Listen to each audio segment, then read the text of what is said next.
पर थोपते हैं। आज अभी देखिए पितृपक्ष चल रहा है, सारे लोग अपने अपने पूर्वज को पानी देते हैं, पिंडदान करते हैं।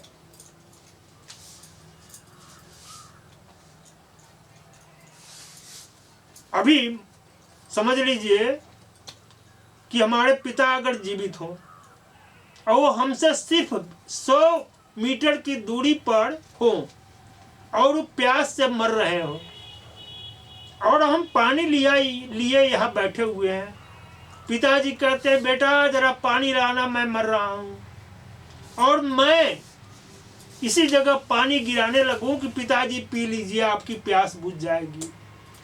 तब जब जीवित पिता को ये 100 मीटर की दूरी से पानी नहीं मिल रहा है,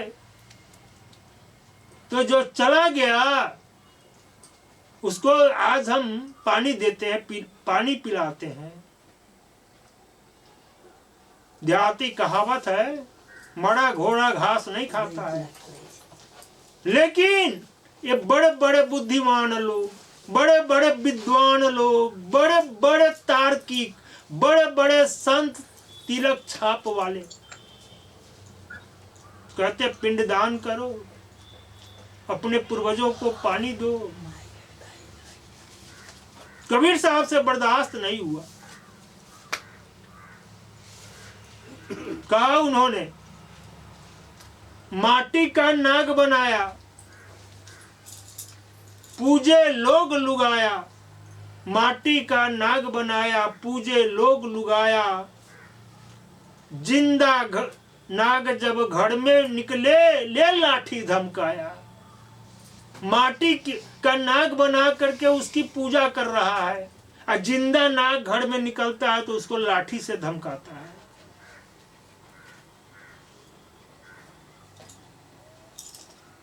जिंदा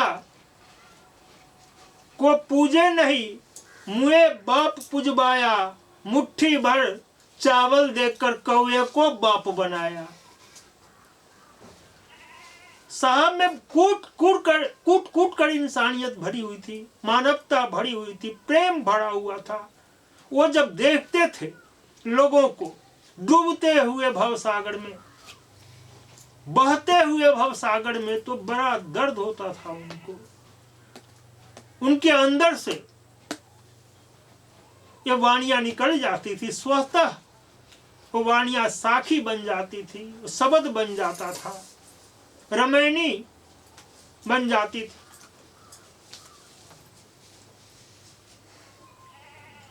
आज कबीर साहब के नाम पर लोग जैसे घोड़ा बिदकता है, पहले गांव देहात में कोई मोटर आता था ना, लाता था तो बैल हड़कने लगता था, ठीक उसी तरीके से कबीर साहब की बात जो ही होती है लोग हड़कता है। ये तो देवी देवता को मानता ही नहीं है, किसी भगवान को नहीं मानता है। अरे कबीर जितना वो जानकर मानते हैं, तुम सिर्फ मानते हो, कबीर जानकर मानते, यही अंतर है। और संत महात्माओं में और कबीर में यही अंतर है कि वो जानकर मानते हैं और बाकी लोग सिर्फ मानते हैं। तो फिर आइए वहां, सो मोड़ी चादर बन घड़ आई, रंग रेज को दिन्नी, ऐसा रंग रंगा रंगरेज ने, लाल लाल कर दिन्नी चदरिया जीनी। अगर ये चादर सच्चे संत, सच्चे सतगुरु के हाथ लग जाए तो लाल लाल, मतलब जीवन में आनंद ही आनंद, परम सुख ही परम सुख, परम शांति ही परम शांति। लालो मतलब एकदम शांति का महासागर, आनंद का महासागर, प्रेम का महासागर, दया का महासागर बना देते हैं। इसी को कहते हैं लालो लाल कर दिन्नी चदरिया जीनी रे। तो चादर ओढ़ शंका मत करियो।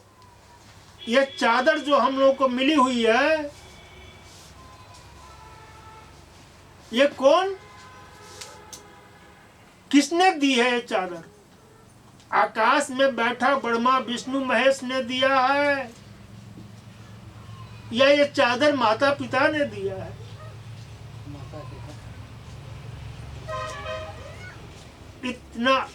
इतनी अनमोल चादर किसने दी है?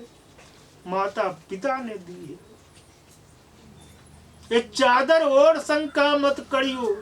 अब माता पिता कहाँ से दिए लेकर के?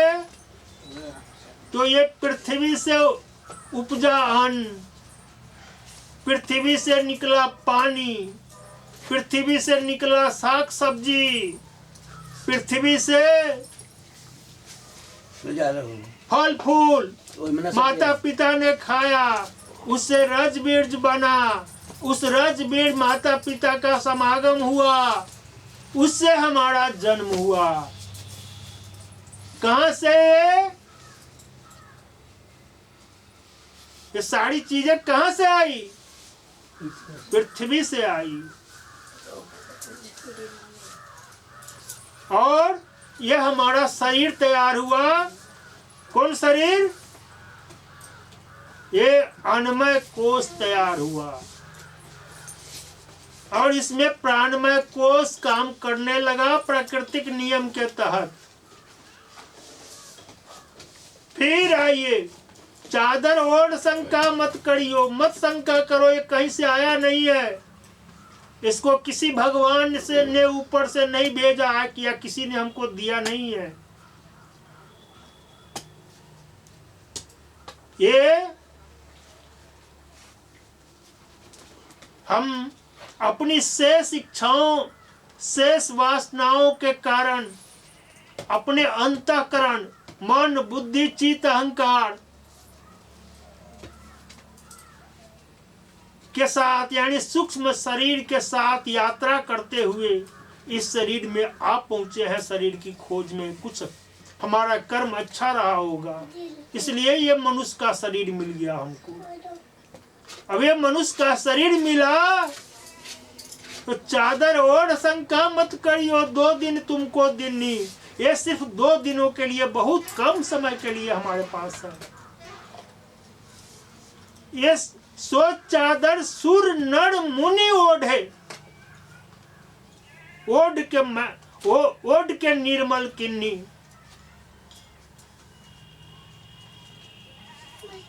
सो चादर, ये काया रूपी चादर भक्त प्रहलाद सुदामा ने ओढ़ी, सुखदेव निर्मल किन्नी। देखिए बहुत गंभीर बात है यहाँ पर। भक्त प्रहलाद सुदामा ने ओढ़ी, सुखदेव निर्मल किन्नी। दास कबीर ने ऐसी ओढ़ी, ज्यों के त्यों धड़ दिन्नी चदरिया। झीनी रे झीनी राम नाम रस भीनी चदरिया, झीनी रे झीनी। तो जो ये काजल की कोठड़ी है ये दुनिया, और जो यहाँ से बेदाग निकल जाए उसी को सतगुरु कहते हैं। आज सतगुरु का चादर ओढ़ करके संसार में बहुत लोग मतलब घूम रहे हैं, लेकिन साहब कहते हैं ज्यों के त्यों धड़ दिन नीचे दरिया। यानी जैसे आए थे, एक बच्चा जन्म लेता है, माँ के गर्भ से बाहर आता है, माँ के गर्भ से बाहर आता है तो कैसा रहता है वो हिंदू रहता है कि मुसलमान रहता है, सिख रहता है कि ईसाई रहता है, बाभन रहता है कि चमार रहता है, कानू रहता है कि कलवार रहता है, बनिया रहता है कि जादव रहता है, क्या रहता है वो जानता है किसी को? जैसे प्रकृति नहीं जानती है, आग पानी हवा माटी आकाश को कुछ मालूम नहीं है कि कौन हिंदू है, कौन मुसलमान है, कौन सिख है, कौन ईसाई है। उसका जो अपना गुण है वो अपना गुण कभी नहीं छोड़ता है। लेकिन हम इंसान रामायण सुनते हैं, गीता सुनते हैं, गीता को रट जाते हैं पूरा। कई लोग तो वेद को भी रट जाते हैं, ऋचाओं की झड़ी लगा देते हैं, पूरे रामचरित मानस को याद कर लेते हैं। लेकिन वो बच्चा, देखिए वो बच्चा अभी तुरंत आया है वही संसार में, एकदम बिल्कुल कोरा कागज है।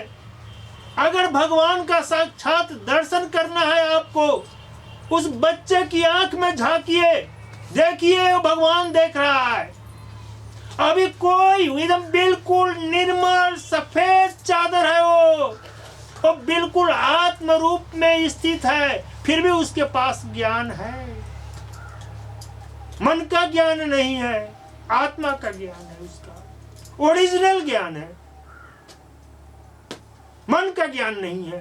हम लोगों के पास मन का ज्ञान है, हम लोग मन की दुनिया में बहते हैं। वो बच्चा अभी आत्मज्ञान में स्थित है। उसकी आंखों में झांक कर देखिए, कोई छल कपट ईर्षा द्वेष, लोभ मोह काम क्रोध ईर्षा द्वेष कुछ नहीं है उसके अंदर, उद्वेग कुछ नहीं है, एकदम बिल्कुल प्लेन कागज है। उस अवस्था में जो पहुंच जाए, जिसके अंदर कोई भेदभाव नहीं है, जिसके लिए सांप भी वैसा ही है, माँ भी वैसी ही है,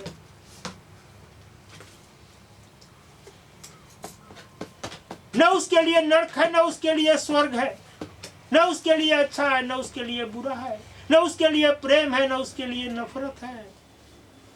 यानी किसी चीज को बच्चा नहीं जान रहा है। अब प्रकृति की व्यवस्था के अंतर्गत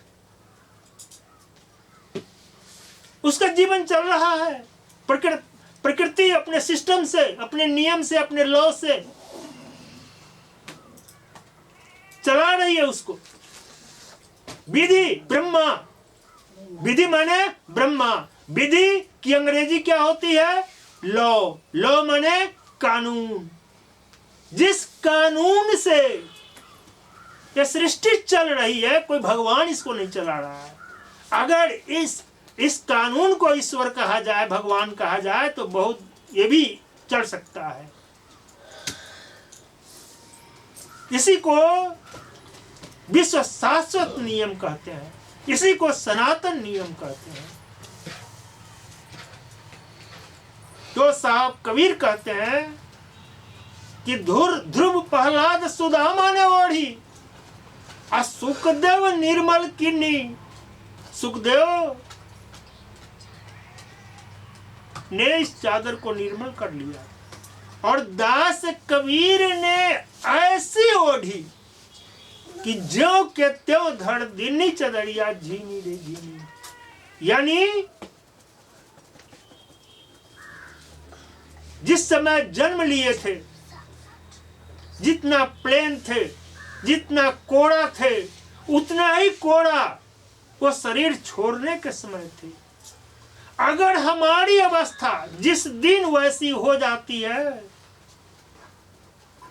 किसी भगवान के मंदिर में जाकर पूजा करने की जरूरत नहीं है, किसी देवी देवता की उपासना करने की जरूरत नहीं है, किसी वेद शास्त्र को पढ़ने की जरूरत नहीं है, कोई दोहा चौपाई या श्लोक ऋचाओं को सुनने की जरूरत नहीं है। ये प्रत्यक्ष बात है। इसलिए साहब कबीर कहते हैं, कहा सुनी की है नहीं, देखा देखी बात, दुल्हा दुल्हन मिल गए तो फीकी पड़ गई बारात फीकी, सारा संसार फीका पड़ गया। अब आइए, ये चादर मैली कैसे होती है और निर्मल कैसे होती है, इस पर हम लोग विचार करें। देखिए, विचार, मनुष्य के पास ये विचार की शक्ति बहुत बड़ी है। किसी भी कर्म को करने के पहले हम विचार करते हैं, तत्पश्चात हम कर्म को अंजाम देते हैं। तो विचार करते कहां से, विचार पैदा कहां से होता है? विचार पैदा होता है बुद्धि से। अगर बुद्धि सद्बुद्धि है तो सद विचार पैदा होगा। अगर बुद्धि में दुर्बुद्धि है तो दुर्विचार पैदा होगा। जब सद्विचार पैदा होगा तो हम शुभ कर्म करने के लिए आगे बढ़ेंगे, और जब दुर्विचार पैदा हो जाएगा तो हम दुष्कर्म करने के लिए आगे बढ़ेंगे। यही से चादर में मैल लगना शुरू होता है। साहब कबीर कहते हैं, इस जिंदगी को हम लोग बिता कैसे देते हैं, कैसे ये धोखे में गुजर जाती है। सुनिए, कहते हैं कि बचपन बीता खेल कूद में, 12 बरस तक, 12 बरस बचपन में बीता, 20 में जवान भयो, 30 बरस माया के फेरे देश विदेश गयो। 12 बरस तो बचपन में खेलते कूदते हंसते बीत जाता है मनुष्य। कितना आनंद होता है बचपन में, क्योंकि उस समय उसके अंदर ज्यादा गंदगी नहीं होती है, उसके मन में मैल नहीं भरा होता है। 12 बरस तक वो अधिक दुनिया को नहीं देखा होता है, दुनिया का छाप उस पर नहीं पड़ा होता है। लेकिन जब वो जवानी में प्रवेश करता है, 30 बरस तक पहुंचता है, तो अब उसको चिंता लगती है कमाने की। शादी विवाह हो जाता है, कमाने की चिंता लगती है। तो 12 बरस बचपन में बीता, 20 में जवान भयो, बरस 30 माया के फेरे देश विदेश गयो। अब चला कमाने, लग गई चिंता उसको घर की चिंता लगी। अब घर में सारा कुछ होना चाहिए, फ्रिज होना चाहिए, एयर कंडीशन होना चाहिए, रेफ्रिजरेटर होना चाहिए, सारे आराम का साधन होना चाहिए। अब वहां झूठ का व्यापार शुरू कर दिया, वो झूठ सच का व्यापार उसका चालू हो गया। तब क्या हुआ, 40 बरस में, 40 बरस अंत जब लागे,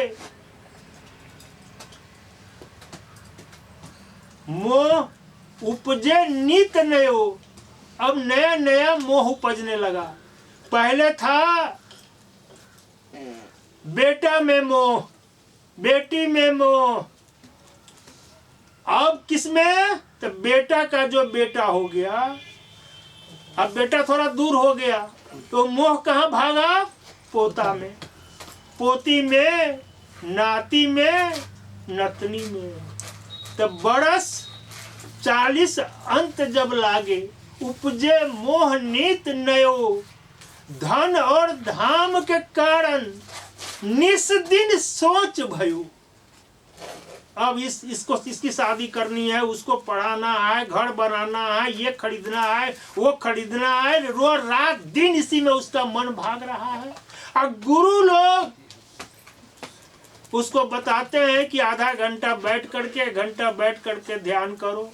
वो बैठता है ध्यान करने के लिए, तो कभी मन उसका चल जाता है फ्रिज खरीदने, कभी चल जाता है जूता खरीदने बेटे का, कभी चल जाता है छाता खरीदने, कभी मलमल खरीदने कुर्ता सिलाने के लिए। यानी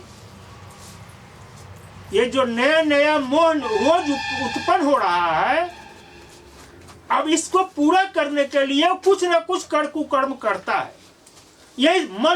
यही लगता है, मैल लगता है उसके मन में, मन मैला हो रहा है। तब क्या हुआ, कुछ और आगे बढ़ा।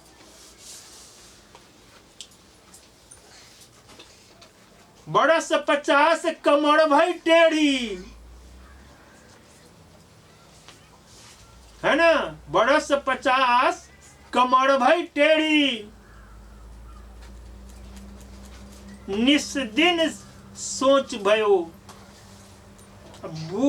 बेटा बहू और बोली बोले, बुढ़ऊ मर न गयो। देखिए, जिसके लिए कमा रहा है, जिसके लिए पाप कर रहा है, जिसके लिए पता नहीं क्या क्या कर रहा है, वही कह रहा है कि बेटा बहू और बोली बोले बुढ़ऊ मर न गयो। भारी हो गया, भारी हो गया। तब आगे क्या हुआ? बरस 60-70 के भीतर, बरस 60-70 के भीतर बाल सफेद भयो। बरस 60-70 के भीतर बाल सफेद भयो, आ कफपित वायु कंठ को घेरे, नैनन नीर बहो। अब जो है ना उम्र सब धोखे में बीत गयो, है ना। अब ये समझ रहा है इंसान कि हम तो जी रहे, जीवन जी रहे हैं, और उसको जीवन जीने की कला सिखाने वालों की कमी नहीं है इस दुनिया में। ये बताने वालों की कमी है कि तेरे अंदर मतलब ये मैल कहां से लग रहा है। ये तो साहब कबीर बता रहे हैं कि बरस 60-70 के भीतर बाल सफेद भयो, आ कफपित वायु कंठ को घेरे, नैनन नीर बहो। अब उम्र सब धोखे में बीत गई। तब अंतिम में सॉल्यूशन देते हैं साहब कबीर। उपाय है हाँ उपाय है, वो उपाय कबीर के पास है, किसी के पास नहीं। वो उपाय कबीर के पास। कहते हैं न भक्ति न साधु की सेवा, न गुरु भक्ति की, न शुभ कर्म कियो। न साधु की सेवा, न गुरु भक्ति, और न शुभ कर्म कियो। आ कहीं कबीर सुनो भाई साधो, चोला छूट गयो, चले गयो। अब राम नाम सत्य है। तो राम नाम सत्य है, किसी ने जीवन में नहीं बताया कि वो राम नाम क्या है। का राम राम जप बेटा, का कृष्ण राधे राधे बोल बेटा, आधा घंटा बैठ के ध्यान कर बेटा, ये गायत्री मंत्र जप बेटा, ये ओम नमो भगवते शिवाय का जाप कर बेटा, मस्जिद में जाकर नमाज पढ़ बेटा। पढ़ो क्या मस्जिद में जाकर के? या इलाही लल्ला मोहम्मदुर रसूलुल्लाह, या इलाही लल्ला मोहम्मदुर रसूलुल्लाह। हे अल्लाह, कोई नहीं है तेरे सिवा, रसूल तेरा दर्पण है। ये बार बार पढ़ रहा है। पढ़ने से काम चलेगा? अरे पहले खुद को जानो, फिर खुदा को जानो। पहले खुद को तो जान लो। साहब कबीर कहते हैं राम नाम निज तत्व है, कहत कबीर विचार। निर्णय दिया कबीर साहब ने, ये निज तत्व जो हमारी आत्मा है, ये आत्मा के सिवा इस ब्रह्मांड में कोई नहीं है। ये खुद से है, इसलिए यही खुदा है। लेकिन ये खुदा कब है? जब वो बच्चा जो एक दिन का बाहर आया है ना माँ के गर्भ से, वैसा जो प्लेन इंसान होगा, वैसा जो कोड़ा इंसान हो जाएगा, वो खुदा है। अगर कहीं आप मंदिर मत जाइए, मस्जिद मत जाइए, अगर कोई बच्चा मिले नवजात, उसकी आंखों में झांकिए, उसके साथ खेलिए, खिलाइए 1 घंटा। आप खुदा के साथ खेल रहे हैं, आप भगवान के साथ खेल रहे हैं। ये दर्शन है भगवान का। और लोग अंदर में खोजते हैं भगवान को। अरे अंदर में भी भगवान प्रकट होते हैं। कब प्रकट होते हैं?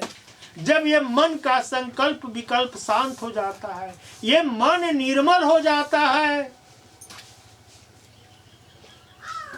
तब जोड़ा मन दर्पण कहलाए। ये मन साफ हो जाए तो साफ दर्पण कौन है?